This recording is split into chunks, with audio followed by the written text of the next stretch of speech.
Même un immense champion, par sa carrière et parfois sa carrure, peut se sentir soudainement tout petit. Ils sont une quinzaine d'anciens sportifs à participer à cette visite de la mémoire à Auschwitz. Parmi eux, Camille Lacour, le nageur, Michael Jérémiaz, le tennisman en fauteuil, et Jean-Marc Mormec, le boxeur.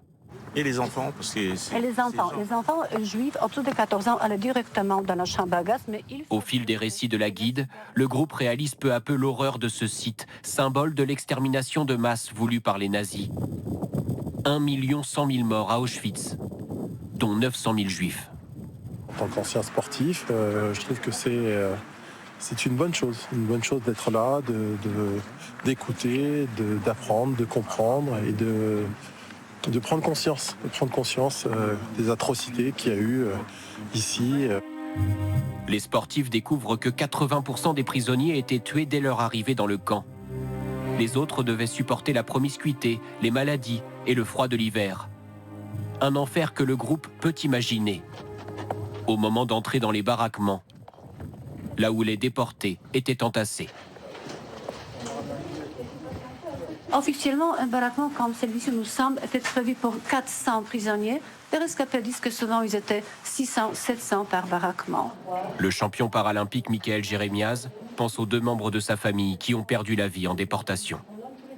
Moi, il y a 70 ans, le fait d'être handicapé, le fait d'être juif, j'avais pas grand-chose à faire dans ce monde-là aux yeux des nazis. C'est lourd, c'est pesant, mais c'est un voyage nécessaire. Ces sportifs ont répondu à l'invitation du CRIF, le Conseil représentatif des institutions juives de France, pour mettre leur notoriété au service de la lutte contre l'antisémitisme et toutes les formes de racisme. En cette année olympique, ils rendent aussi hommage aux nombreux athlètes déportés. Comme Alfred Nakache, nageur vedette de l'époque, arrêté parce que juif. Les nazis tuent sa femme et sa fille, lui est affecté à l'infirmerie d'Auschwitz et brave l'interdit en nageant secrètement dans les bassins, avant de battre à nouveau des records après la guerre. Dans le musée du camp, les visiteurs ont également le privilège de rencontrer Léon Lefkovitch, incroyable d'énergie à 93 ans. Survivant, devenu par la suite champion de France d'haltérophilie. Je pesais 30 kilos à la sortie, à peine.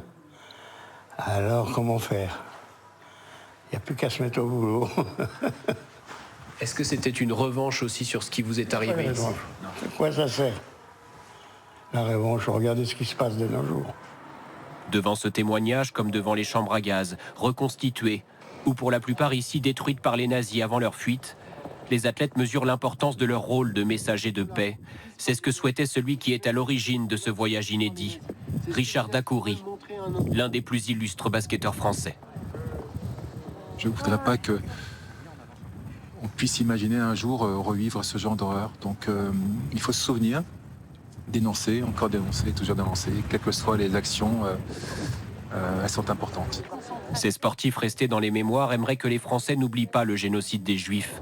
Selon un sondage, 35% des jeunes déclarent qu'ils ne connaissent pas ou peu le terme de Shoah.